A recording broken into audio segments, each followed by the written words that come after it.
Hey everybody, how is it going today? I hope you're doing well. I hope you haven't indulged too much of old world content because I got a very fun one for you today. Definitely old world focus, as you can tell by the old world Teyrathi art we got up there for the high elves. Um, so anyway, what are we talking about today? I've been promising this video for a little bit now, and had to take my time to get some thoughts together, research some notes, and all that fun stuff because it's lore related. So we're going to be talking about what's going on with the high elves right now in the year of 2276, 2279. I forget exactly which one it was. The one thing I forgot to research for the setting of the old world. Now it's very interesting because like the human structure is completely changed up, Bretonian structure is completely changed up. That's pretty evident from everything going on with what we've seen so far. They look things like the high elves and the dwarves and the wood elves and even the dark elves.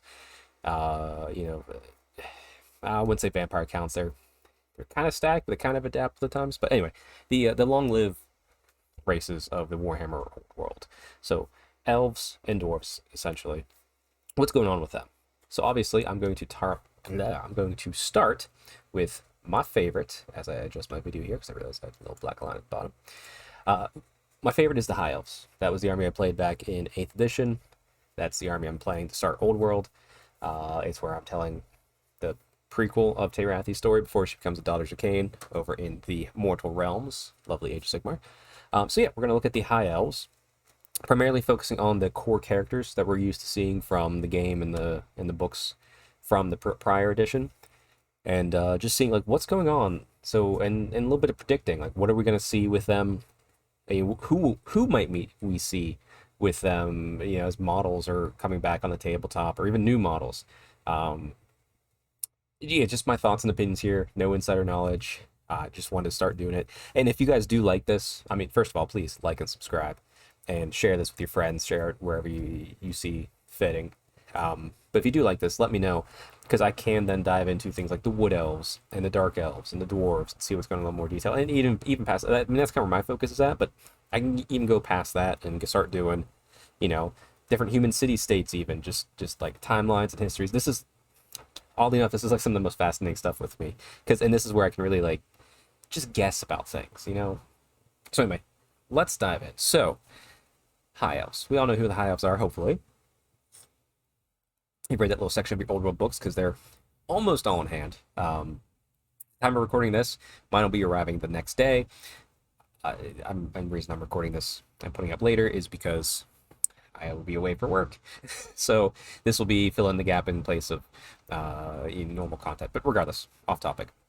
So who are the High Elves? Well, they're the seafaring race, live in the middle of the ocean. They were one race at a time. They split off. What was left in the old world became the Wood Elves. High Elves got kind of isolationist. And then Dark Elves split off into the, not northern wastes, but the west a little bit there. So the High Elves traditionally have a structure of leadership called the Phoenix King, as well as the Ever Queen. They are kind of like the two parts that lead it. Whenever someone's selected to be the Phoenix King, they walk through the Flame of Assyrian. They get anointed, all that sort of stuff. Well, they walk through. They get bubbles and shields, and they make it through. But are they really walking through? Well, tune in for the end times. Go revisit that. You'll find out. But during the first, I think decade, maybe it's decade, 100 years, whatever it is of uh of the Phoenix King's reign. He'll be married to the Ever Queen. I think that lasts until they conceive the first daughter, which becomes the next Ever Queen because that line passes power and like spirit and stuff one into the next. Then after that, he's free to do whatever he wishes. So who's the Phoenix King at this time? Well, it's the same as it was in 8th edition because, like I said, elves are very long-lived. It is Finar the Seafarer from Lothran.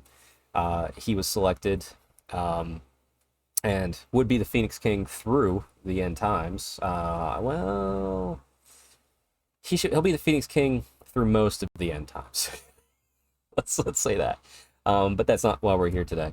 So Finar is the Phoenix King. And this is some lovely art we had of him from Warhammer Online Age of Reckoning. This is kind of like one of the few art pieces we have of him. I love it. Because him being from Lothran, I thought he would be like in the blues and stuff, but putting him in the reds, it's gorgeous. We can see there he's a pretty typical high elf noble. A little bit of magic going on. He was a good swordsman. Being the seafarer from Lothern, he was pretty sure he's from Lothern. That makes sense, being the seafarer. He was also going back out at the time. The high elves have become sort of isolationists, and they've gone out, come back, gone out, come out. But it's kind of the focus of reconnecting is in full force with him. So, that's why the elves are out and about. That's why they're rediscovering not their colonies, but like what happened to their colonies, which became the Wood Elves, and also just reconnecting with the Denzians of the old world. So that's why we have high elves in the old world. So next up, we're gonna go through some of the other characters that have a little bit more of a murky understanding, and so like it's hard to pin them down. First up is Alanar, and also here's the thing too, like in the older editions, some of these characters came and went, but these were all here during the end times. So it'd be my understanding that they would be here a couple hundred years before the end times. So Alanar, the Shadow King. He danced with Marathia underneath the moonlight, stole her crown, got the bow from a goddess, and lived with wolves. And yes, that's all true. Everything I just said is true. He's a fantastic character. Absolute hatred for Druidry Kin. He was around through the Sundering. He watched his beloved homeland of Nagrathe be destroyed due to essentially the Dark Elves taking their castles and leaving the ships. They became the Black Ark fleets and all that stuff. Is he around? Yes. But in the 8th edition Battle Tome, it does mention that they're not sure where he's at. He's kind of like a ghost. So he kind of like set everything up, trained the Shadow Warriors, got that like culture going, culture. Got that whole institution going, let's say that. And they were, I guess sort of nomadic hunters and such, hunting dark elves all through Uthwan. But Alanar kind of went MIA and he didn't really show back up till the end times. So is he around? Yes. But he's very reclusive and had been for a while, even I think at the start of Finabar's reign. So not much is known about him. Will we see him in the old world? I want to say I doubt it. I mean, he's reclusive and they didn't know what was going on with him. Sip a little afternoon coffee. So could he? Yes. He's very open to where he's at in the world. Maybe that's why he went reclusive. Maybe he was hunting in the old world for some reason, helping the Wood Elves. Possible? Yes. Story-wise, I don't know what else he could give, but he wasn't really connected to anything other than fighting the Dark Elves. Like I said, maybe he could be doing something with the Wood Elves, but chances are he's just going to remain mysterious and such. So I don't think he will be, whenever High Elves get an Arcane Journal, but, it's possible. These are all possible. These are just thoughts, but I don't think he will be. Next up is Eltharion the Grim. Now, Eltharion the Grim was around. The Warden of Tor Yverse had fought off Grom the Paunch and all the Goblin invasion of Uthwan and all that sort of stuff. Part wizard, part mage, like a perfect blend of the two. Like he's kind of like the quintessential lore master, if you will. But I think he leans more towards the warrior than he does the mage, which makes sense if you kind of know his whole story, which we won't dive into here. I have done deep dives on my blog of some of these characters and some other characters in the elves into the mortal realms, and if you guys like it, I can turn them into YouTube videos pretty easily, and then I can also do the new characters I haven't done, like Eltharion here. But is he going to be around? Him being a warden of one of the citadels, essentially Uthwan, means I don't think he's going to be leaving anytime soon. Has he left before? Yes. But during the end times, he left to go essentially save the future Everqueen at the time. So it's weird. I'm trying to avoid spoilers, but it was whatever. But it was at the request of some very good friends, some very high-standing friends. He doesn't seem like to be the type to want to leave too easily just on a whim, unless it's maybe to hunt down some dark elves and some raids. But will we see him in Warhammer the Old World? Once again, I'm going to vote probably not. I don't see why he would leave, especially when the world's peaceful. He'd be building it up, his homeland, and, that sort of stuff. I don't see it. Sorry, my hair's a little wonky today. I guess I got a little David Grohl going on. I'll take that. We'll take that. Can't be unhappy with that. All right, so yeah. So, Altharian and Grim, I don't think he's going to be in an arcane journal. Next up is Imric. Let's zoom in here a little bit on a little Imric boy here. Now Imric he's definitely around. He was around for sure. Like he was one of the key parts of the High Elf during the Great War against Chaos, and so he's kind of already well known. He's well established, just like Altharian is fairly well established. Alanar is very well established in this time segment. It's like they know who they are. I guess you should say like they have their power and their capabilities. Maybe I guess maybe Altharian's still growing, but like still like they are who they are from what we've seen in 8th edition at this time. Imric even more so. He rides dragons. He's the dragon prince. He's always dealing with the courts of the Phoenix King, Finar, and he was kind of silent during 8th edition. We didn't actually have him in the 8th edition book. We didn't get him until the end times. But he being a haughty type of dragon prince. I mean, I'm looking forward to it. I'd like him to be there, impetuous. He has a shot of being there.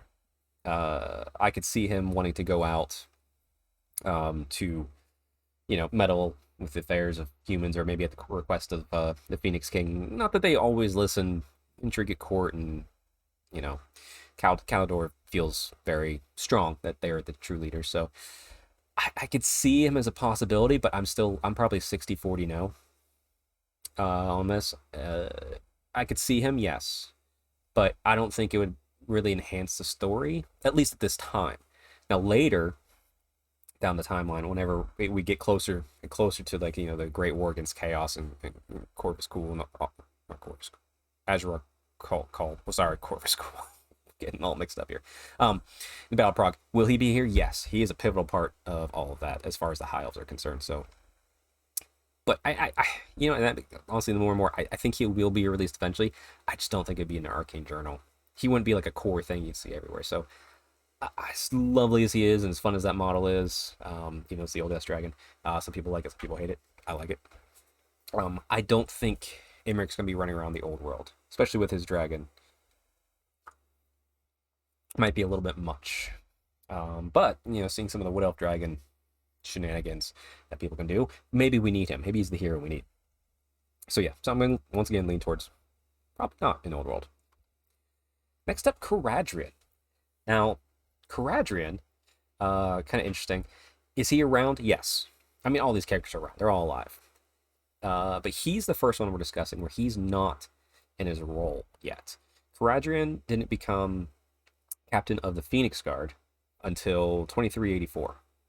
So we're still, 60 years from that happening. So, his prior life, he was just like a haughty, running around, know-it-all, like rich, spoiled prince. I mean, that's all he was. And it wasn't until he went to his pilgrimage, which every high elf must do, to the Shrine of Surian, that his mind was awakened, his purpose was deemed, and he took on this mantle and became, the captain of the Phoenix Guard. So is he around? Yes. Is he important? No. He's just some punk kid running around right now. But I think that means we could see him in a new take. I would lean towards yes, because being a new timeline, new things to discuss, we don't know what he's doing. I would lean very heavily that we would see him, but it would be in his younger, youthful days. Get a new version of him, tell his story. Yeah, I mean, he was a cool character during 8th edition, during the end times, and it would be fun to see his exact opposite before he became the stoic captain of the Phoenix Guard, when he was just some haughty, know-it-all prince running around. So, will we see him? I'm actually leaning towards we will see Kadrian. Now, if we do, here's the kicker: we would see him as a new model, because obviously he wouldn't be dressed up in his Captain of the Phoenix Guard set. So if we see him, he would be a new model. But I think we could, and I think we should, because his story would be fun to see before what we know of him. Next up, my boy Coro. I love Coro. he's just a really strong elf. Bear wrestling the White Lion, pelt on his back because axes couldn't hurt it, just strangling it to death. So who's Coro? Coro, during the 8th edition and end times, was captain of the White Lions. Now, the White Lions, from prior Phoenix Guards, were always the essential the guard of the Phoenix Kings. So they hail from Charse. Let's say Charse. And they very hardy, very like warrior culture type thing, and he was just like big and strong, and he helped defend his home village when it was attacked, and even killed their leader, even though he was like super young. In which case he got an invite from Finar himself after his kind of like name was thrown to come join the White Lions, and he rose to the ranks and became the captain of the White Lions ultimately. I think at this time he is, because I think it was in the year 144 of Finar's reign that he helped defend Finar personally, and he was captain at the time. So it's pretty close to where I'm thinking we're at, if my math's right. So I think he is the captain of the White Lion Guard at the time, and I think we will see him. His old model's still good. I'd love resculpts of all of these, but his old model's still good, and I would love to see it. And this will tie into another character that I think will come back as well, with why Corhill will be there. But I feel very confident saying Corhill will be in our Arcane Journal. We will see him on the battlefield. Like I said, I don't know. I'm just guessing, but it's fun to guess. All right, next up, Alariel. Let's there we go. Zoom in a little bit there. Boom, Alariel. Now I'm not saying Alariel the Everqueen for a very important reason. She's not the Everqueen yet. She's this is all before a lot of stuff happens in her life, where her character and her story starts really forming. During this time, she was alive and she was being trained, and her mother, the Everqueen, was very much alive. It wouldn't be until her mother was poisoned by Urian Poisonblade, a dark elf assassin who was living as a high elf noble at the time, which would lead ultimately to her meeting Tyrion and then Teclis, and then a huge battle we're going to talk about. But she's alive, but she's not the Everqueen. And as such, I have a feeling, since she's busy being tutored in the arts of magic, I doubt she's traveling via the realm routes, and I doubt she would be let to leave Ulthuan, which would be seen very protected. Plus, we know so much about her. Her story is great. She's got such a compelling story from start to finish, even into the Age of Sigmar. But with that said, as cool as the Everqueen is, I don't think we'll see her as a character played in the end times, in the old world. I just can't see the lore reasons why she would be venturing out. Now, obviously, they could do something where it's like, oh, they sent her out to go learn something from this race and see the world a little bit before she lead her race or something. So it's always possible, but I just feel like they wouldn't do that. Plus, being such a powerful caster, even when she was not the Everqueen, she's still capable magic. She was learning, but at the time she didn't have her staff, she didn't have her crown, she didn't have this, she didn't become bonded with the spirit of the Everqueens. So I'm feeling she's not going to be there yet. Next up, yeah, we had to get there. Tyrion and Tas. These boys, these brothers, are something else. I mean, you can't think high elves without thinking Tyrion and Tas. They are the two sides of the same coin. The magic heavy brother, suffered with sickness and couldn't really do anything that a high elf can until his powers came into being, and he could offset it because he had the Staff of Liliath, hit the War Crown of Sapphire, and then magic potions he could mix himself to improve his strength. Opposite that, his twin brother Tyrion, who was just the perfect elf, like the golden child. Like he could ride any horse, fight with any weapon. He technically accidentally killed a dueling partner in a duel, like way at a very young age. It caused some controversy.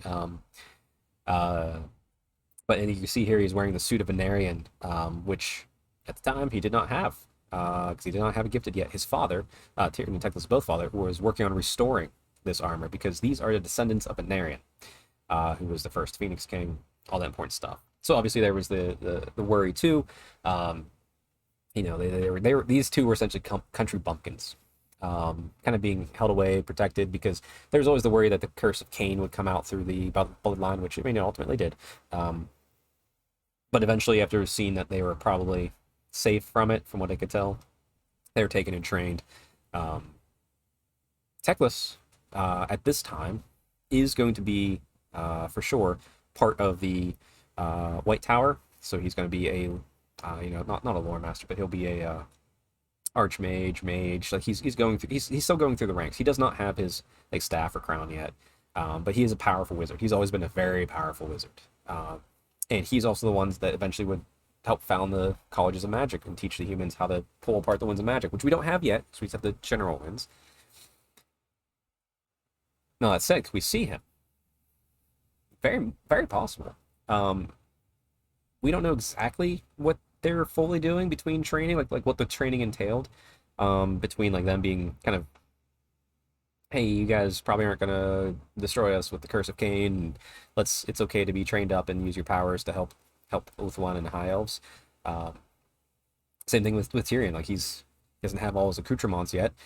He's just getting used to court, intrigue at court, which he hates. Leading raids and stuff like that, which means he's definitely out and about if he chose to. He doesn't have Sunfang yet, or well, he could. Okay, it's a little iffy. But he also eventually gets chosen to take part in the competition to see who would become the Everqueens, Alariels, essentially. Personal bodyguard, the one to just be by her side the whole time to protect her.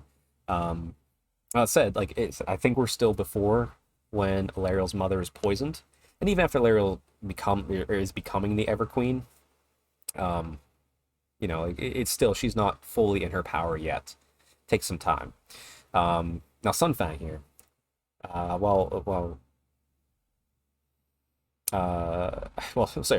go back. While Teclis won't receive his war crown and the staff until right before the Battle of Finneville Plain, which we're going to get to, which is very important. Same thing, the suit of Anarion that their father was working on won't be gifted to Tyrion until right before that battle.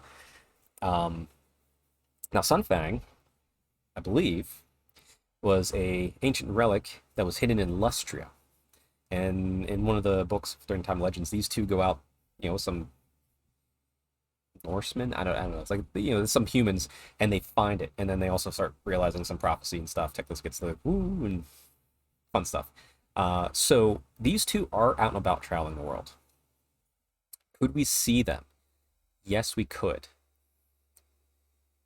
But it's pretty close to a pivotal point that we're going to get to with the High Elves, with the Battle of Finneville Plain, which these two are a major player in. So are they at their full power yet? No. They would not have they wouldn't have most of their equipment that you see and know love. They would be powerful beings, and they could be traveling. So these ones are such a toss-up for me. I would like to see them. But Tyrion also doesn't have his horse yet. He has horses, but these guys would definitely be more toned down. So they'd almost be lord levels, or hero level, if you think of old 8th edition terms, as opposed to lord level. They're not quite at their full peak yet, but they're getting there. They're getting close. So will we see them? I think it's possible, but I also think they're such that's why I'm torn. They're such key pieces of high elf culture and lore that we know and love, that it'd be hard not to have them. But I also see why they'd want to leave them out. Like, these guys don't have to literally do everything. So, possible, yes. I'd say 70 yes, 30 no. Let's say that. Sure. All right, so let's take a look a little deeper here at Finar the Seafarer. So, sorry about the grainy images here. So, essentially, I brought this up here. These are from the 8th edition High Elf Battle Tome. Finar Seafarer present, which is Imperial Calendar 2163 to present. So that's the key important thing here. We're at 2163. So I'm going to keep my calculator handy here just so I can make sure I get my dates right. So, if you look what's going on. Siege of the Holy Flame, Battle of the Shining Ridge, Slaughter of Bleak Meadow, just some general lore pieces. You must see here, Short-Lived Alliance, that's 118 years, which puts us at 2281. So right here, technically is a few years after the start of the Old World timeline begins. So, trying to read here, in this year, Sea Lord, Aslan, and King Grimdrak of Grumeldrak of Barrackvar. Essentially, it's this is one of the first times that elves and dwarves fight off a common foe. Neither one's happy about it. They'll still kill each other if they got a chance, but they fight off. Was it some orcs or goblins or something? So the neat thing about that is that's where we first start seeing them working together again, like in earnest. And this is because Finar's out. He's trying to reestablish connections and develop that good culture. And then you go down here, 138, the Great Chaos Incursion. So we are clearly set before the Great Chaos Incursion. That's been said 1,000 times. So, you know, with that being such a pivotal part of the Old World story that we are well away from, that clearly means there's not a whole lot going on with the High Elves. There's a lot of open stuff. You know, it's not hard and fast. That's why we got High Elves out and about. There's High Elves defending Ulthuan. They're probably raiding, you know, the Dark Elf lands. Like, that's why Tyrion and Tas could be going to Lustria right now. And next up, most importantly, oh, no, this is when the Chaos Invasion begins, not when it ends, by the way. So anyway, 139. So just a year after the forces of Chaos start invading the Old World again, Battle of Finar Plain, which is, you know, the Dark Elves invade Ulthuan and start crushing. This is when, this is around the time, like, okay, Lae'zel's mother's been poisoned. Tyrion is at that competition where he escapes being killed by the Witch Elves that have invaded Averlorn, essentially saving Aariel. I guess at that time she is the Ever Queen.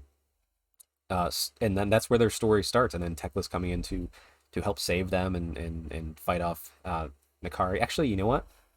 I take it back. He does not have Sunfang yet, because in this battle, with the final battle, they fight Nakari. It's 100 years after that when they find Sunfang. So I apologize. So yeah, Tyrion will not have Sunfang yet. Still a fantastic warrior, but none of these characters have any of their stuff yet. And during this battle, Finar Plain, so like right before this, you know, Teclis would get, I think he gets the War Crown of Safari. I'm not sure if he gets the staff yet. He might get that in a later battle. So he might have one of his toys. And he comes to the rescue of Tyrion and Aariel. And then they regroup. It was the one's almost overrun by Malekith and his forces. I'm sorry, Malarian. They have retconned it in the books. I'll try and get used to saying it the new way. It's going to be hard, but I'll get there. Essentially, the Dark Elves are about to overrun. And there's a last line of defense. And, you know, Urian Darkblade is there, who killed Alariel's mother. You know, he's fully revealed now. Tyrion's there. He gets gifted Malhindir, his horse. He gets the armor of Venarian. You know, and Teclis is there, obviously, as the War Crown of Safari. And Alariel's there. But they're not, even here in the Battle of Finar Plain, this is not them at their fullest height of power. This is when they become truly known. Like, they were known. They're important characters, but like after this, like this Battle of Finar Plain, they save Ulthuan. They kick the Dark Elves out. So this is where those characters, those core characters we know and love, really came to being. Finar wasn't around. Probably Corhill was with him. Kadrian wasn't here. Or maybe he was here. We don't know. It's possible he could be anywhere. Alanar was not here. Altharion was not here. Emmerich was not here. Emmerich was fighting elsewhere. I don't think Emmerich was here. But regardless, and then you look a couple years after that. So we are, you know, already probably about what? Let's see, plus 118 plus 21.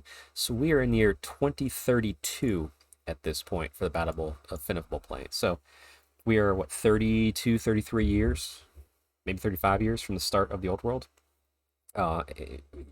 So these characters are not going to be what they were, which is interesting because it means if we do see them in this game, it's going to be very exciting to see different aspects of them, a toned down version of them. And if you look just a few short years after that, we get Victory of Kislev's Gates. So this is where Magnus Pius wins, and then College's Magic reforms. So, and this is kind of like they've said is the sort of story of the old world, maybe at least this edition of it. So at this time, we're not going to see all these characters in their true height. But, well, I don't think we're going to see Alanar. I don't think we're going to see Eltharion. We may see Kadrian be fun. Tyrion and Tas are iffy. Alariel's also very iffy. I don't think we'll see them, honestly, those three. I think we will see Coro for one very important reason. During this time period, who doesn't really have like a set state of what's going on. Obviously, he's doing things in court, but with Ulthuan being invaded, he might be, I think I'd have to go back and look. I missed this part of the research. He might be traveling at the time, which didn't help, because when Ulthuan was invaded, Finar was away, which means the courts couldn't agree, and then that's why the defense was staggering until Tyrion, Tas, and Aariel were able to solidify it up in the last moment. So I think we're going to get a model, and we're going to get Finar finally. This is my gut instinct speaking here. I have a very strong feeling because we don't know exactly what he's doing. He is an important character. We've never had a model for a Phoenix King here. Well, we've had outside of end times with Malarian. But I feel so strongly that we will see Finar the Seafarer as a new model, and we'll see him running around with in the old world, maybe get some rules, get a lovely new model. Cause, oh my gosh, this model! Even if they just did this art, well, this model's so good. I mean, they could put him on Skycutter Chariot or whatever, but my gut points so strongly that we will see Finar, and that's why I'm also feeling we're going to see Coro as well, because everyone seems to be getting like at least one character, maybe two characters back. Why not get Finar and the captain of his personal guard, White Lions, and then he can run around with White Lions, and he could be the Phoenix King, and they can accept all of his challenges and all that sort of fun stuff, and he could have a huge commanding presence. He could be super fun. He'd very much be like a support piece, I feel. Maybe just like a longer command range, maybe obviously leadership 10, maybe some like basic spells or something. Who knows? But yeah, that's where I'm at. I am so strongly believing we're gonna see Finar, because why not? Why not get a cool ass new model of the Phoenix King? And so that's my take. Out of all the characters we know and love, what they're doing right now, which, like I said, very few of them are in their power, and very few of them are in their power and capable of traveling. I guess far and wide. But I think we'll have Finar, and I think we'll have Coro. That's what I'm going to call. Don't get me wrong. I'd love to see all of them, because why not? They're super super badass. But the stories are different. They could also retcon this stuff and change it a little bit. But yeah, if I had to pick three characters right now that we will see for sure, I'd say Finar, new model. I would say Coro, old model, and I would say we would get. The third one's it's a wish list. I want to see Kadrian as the young punk prince running around as a new model. That's my hope. That's what I want to see. So yeah, let me know in the comments below what you think we'll see as a High Elf Arcane Journal. If we even get it, we might not get any characters. They didn't. I don't think they've said that's guaranteed. I think it's just, hey, this is where they're going to go if we are going to give them out, essentially. So let me know in the comments below if you think I'm wrong, if you think I'm right, just your general thoughts, and also even, do you like this style of video? I know it's a little bit rambly. I have a lot of notes. There's also a lot of High Elf knowledge in my head, so I'm pulling it in even through my notes of things I forgot as we go.